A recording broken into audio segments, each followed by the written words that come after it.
Magandang buhay mga bata! Tara, samahan ninyo akong matuto kasama si Teacher Aika, your online teacher. Please don't forget to subscribe, like, share, and hit the notification bell for more videos. Thank you! Revised K-12 Curriculum.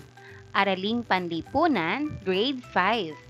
Quarter 1, Lesson 5. Ang ating aralin ngayong araw ay tungkol sa lokalisasyon at kontekstualisasyon. Muli, ako si Teacher Aika, ang inyong online teacher. Let's start! Mga kasanayan at layunin. Natutukoy ang pagkakaiba ng pamayanang Ilaya at Ilawod. Nakalilikha ng isang presentasyon tungkol sa pamayanang Ilaya at Ilawod. At napahahalagahan ang sariling pamayanan. Mga nilalaman, interaksyon ng tao, lipunan at kapaligiran. Sinaunang pamayanan sa Ilaya at Ilawod. Unang araw.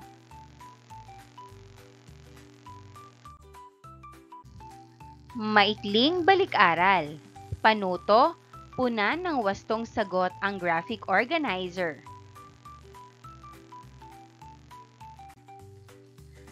Paraan ng pagtukoy ng lokalisasyon. Una, tiyak na lokasyon. Grid, longitude, prime meridian, latitude, at ecuador. B, relatibong lokasyon, insular at bisinal.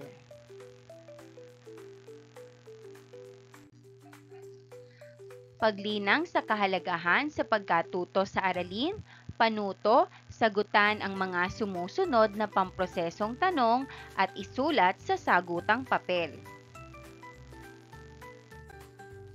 A.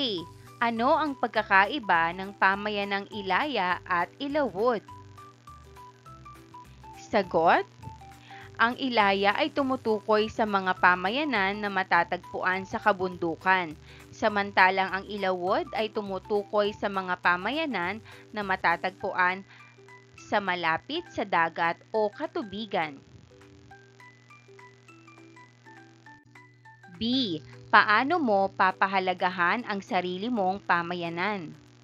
Sagot: maaari kong pahalagahan ang aking pamayanan sa mga pagtulong sa mga kapitbahay. Tinutulungan ko ang mga matatanda sa aming lugar, tulad ng pagbubukas ng pinto o pagbibitbit ng mga gamit kapag kailangan nila, at ang pagtatapon ng basura sa tamang lugar. Gawain 1, subukin natin. Susing salita ng aralin. Panuto, isa sa ayos ang mga pinaghalo-halong mga titik sa bawat bilang upang mabuo ang tamang salita. Isulat ng mga mag-aaral ang sagot sa kanilang kwaderno o sagutang papel. Una, ito ay tumutukoy sa lugar o komunidad na kinabibilangan ng isang tao o grupo. Ang sagot, pamayanan. Pamayanan. Pangalawa, ito ay tumutukoy sa mga pamayanan na matatagpuan sa kabundukan. Ang sagot, Ilaya. Ilaya.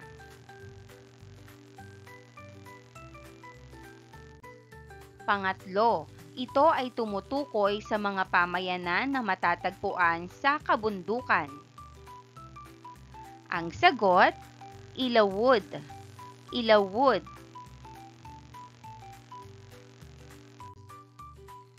Narito ang konsepto tungkol sa sinaunang pamayanan ng Pilipino. Ilaya, isang pamayanan na nasa looban o bundok. Ilawod, isang pamayanan na matatagpuan malapit sa dagat o malalaking ilog. Ilaya, ang pangunahing hanapbuhay ng mga tao dito ay pagtatanim at pangangaso. Ilawod, ang pangunahing hanapbuhay ng mga tao dito ay paggawa ng sasakyang pandagat at pangingisda. Ilaya, ang pamayanang ito ay nakikipagkalakalan sa mga taga-Ilawod. Ilawod, ang pamayanang ito ay nakikipagkalakalan sa malapit na lugar.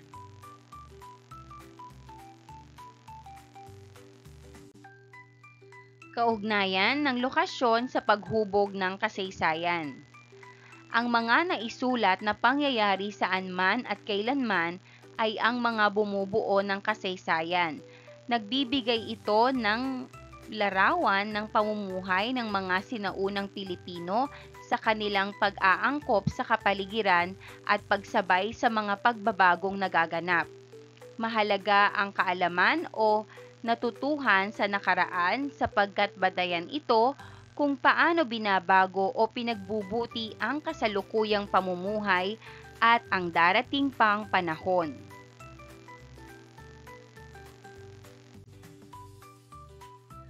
Ang mga pamayanang Ilawod at Ilaya ay nagkaroon ng patuloy na ugnayan sa pamamagitan ng mga produkto. Mula sa mga pamayanang Ilawod nanggagaling ang mga pagkaing mayaman sa protina tulad ng mga isda mula sa katubigan at iba pang mga produktong makukuha sa katubigan. Samantalang sa mga pamayanang Ilaya naman nagmumula ang maraming produktong agrikultural na ang karamihan ay mula sa pagsasakang kaingin o sa mga hagdang palayan.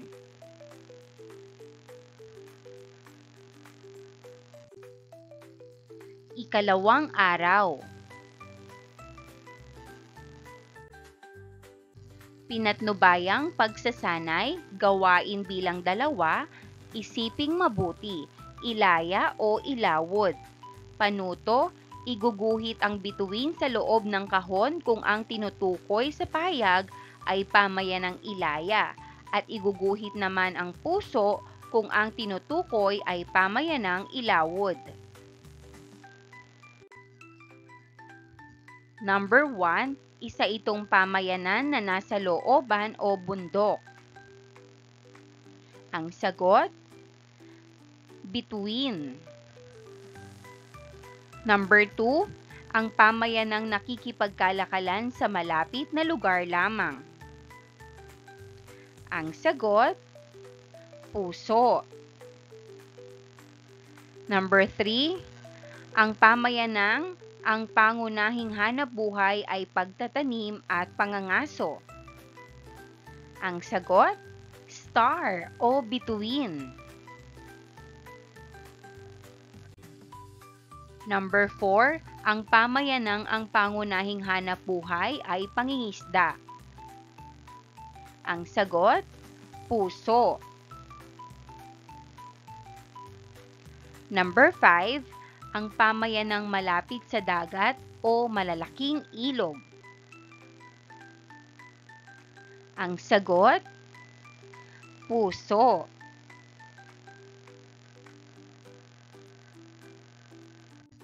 Paglalapat at pag-uugnay. Gawain bilang 3. Role play naman tayo. Ipakita ang iyong galing. Panuto, ang mga mag-aaral ay hahatiin sa 2 pangkat. Ang bawat pangkat ay bubuo ng isang presentasyon sa pamamagitan ng dula. Ipapakita rito ang mga katangian ng pamayanang Ilaya at Ilawod. Ang unang pangkat ay isasadula ang mga katangian ng pamayanang Ilaya at ang ikalawang pangkat naman ay para sa pamayanang Ilawod. Gagawing batayan ng guro sa pagmamarka ang rubric na ito. nilalaman, pagkamalikhain, at pagtutulungan. 4 na puntos ang pinakamahusay, 1 puntos naman ang pinakamababa o kailangan pang magsanay. Ikatlong araw.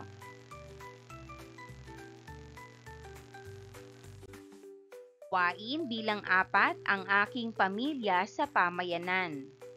Panuto, pupunan ng mga mag-aaral ang talahan na yan ayon sa hinihinging impormasyon. Gawing gabay ang nakalagay na halimbawa. Iguhit ang puso kung hindi akma sa iyong sitwasyon.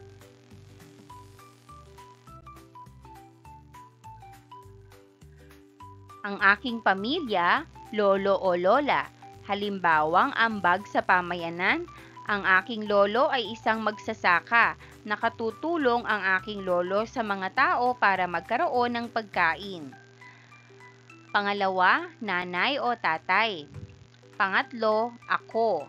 Pang-4, mga kapatid. At pang-5, bunsong kapatid.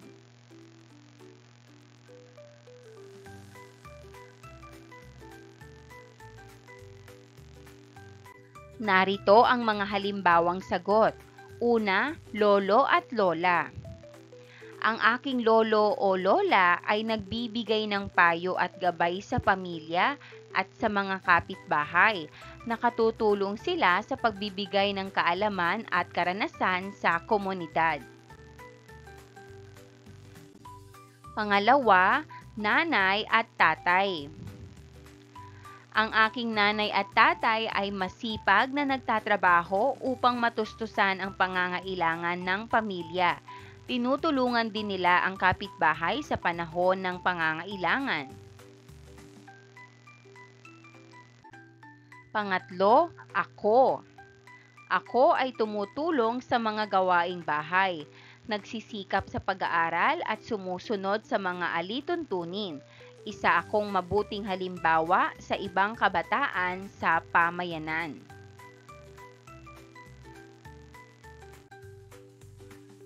Pang-4, mga kapatid. Ang aking mga kapatid ay tumutulong din sa bahay at nagbibigay galang sa mga nakatatanda. Tinutulungan nila ang mga kaklase at kaibigan sa pag-aaral. Pang-5, bunsong kapatid. Ang aking bunsong kapatid ay nagpapasaya sa pamilya at natututo ng tamang asal. Siya ay lumalaki na may mabuting pag-uugali na makatutulong sa pamayanan sa hinaharap.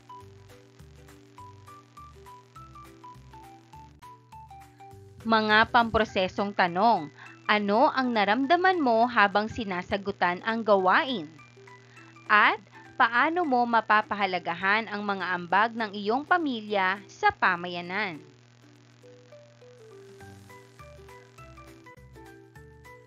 Panuto, gamit ang sagutang papel ay gumuhit ng pangarap na pamayanan sa hinaharap. Maaari mong ilagay ang lahat ng naiisip mong mga katangian ng isang magandang pamayanan. Matapos mo itong iguhit, sagutin ang mga pamprosesong tanong.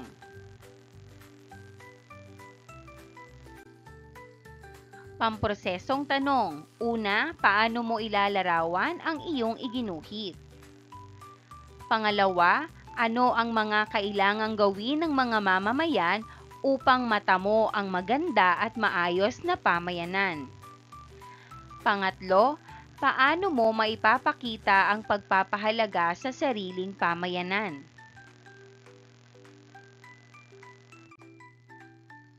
Pabaong pagkatuto.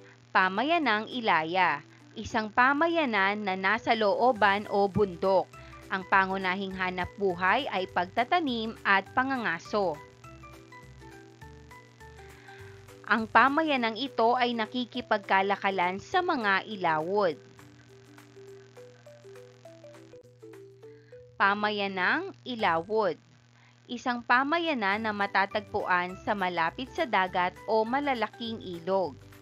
Ang pangunahing hanap buhay ay paggawa ng sasakyang pandagat at pangingisda. Ang pamayanang ito ay nakikipagkalakalan sa malapit na lugar. Mga pamprosesong tanong. Una, anong mga kaalaman at kasanayan ang natutunan mula sa aralin? Sagot, natutunan ko ang pagkakaiba ng pamayanang Ilaya at pamayanang Ilawod. Nalaman ko na ang Ilaya ay nasa bundok at ang hanap buhay nila ay pagtatanim at pangangaso, habang ang Ilawod ay malapit sa dagat at ang hanap buhay ay pangingisda at paggawa ng bangka. Natutunan ko rin ang kahalagahan ng pakikipagkalakalan sa pagitan ng mga pamayanan. Pangalawa, anong mga kaalaman at kasanayan ang nahirapan kang matutunan? Pangatlo, bakit nahirapan kang matutunan ang mga nasabing kaalaman at kasanayan? Ibahagi ang iyong sagot sa klase. Pang-apat, kung pag-aaralang muli ang nilalaman ng aralin at gagawin ang mga pagsasanay, paano mo higit na mapagbubuti ang iyong pagkatuto? A. Sumangguni sa iyong naging sariling karanasan. B. Sumangguni sa iyong mga kamag-aral at tanungin ang kanilang naging karanasan sa pag-aaral. O C. Sumangguni sa iyong guro at humingi ng mga mungkahi. Ang sagot, B. Sumangguni sa iyong mga kamag-aral at tanungin ang kanilang naging karanasan sa pag-aaral. Pagsusulit, tama o mali? Panuto, isulat ang tama kung ang isinasaad sa pangungusap ay wasto at isulat ang mali kung ang isinasaad ay di wasto.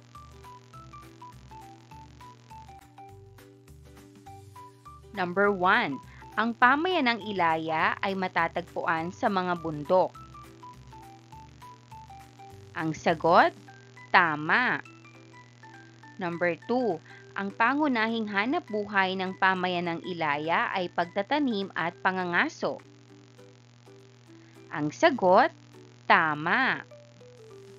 Number 3. Ang pamayanang Ilawod ay matatagpuan sa malalapit, sa dagat, o malalaking ilog. Ang sagot, tama. Number 4. Ang pangunahing hanap buhay ng pamayanang Ilawod ay pagsasaka. Ang sagot, mali. Number 5.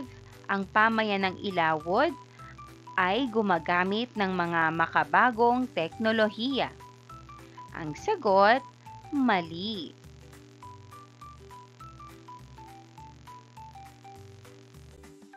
And that wraps up today's lesson.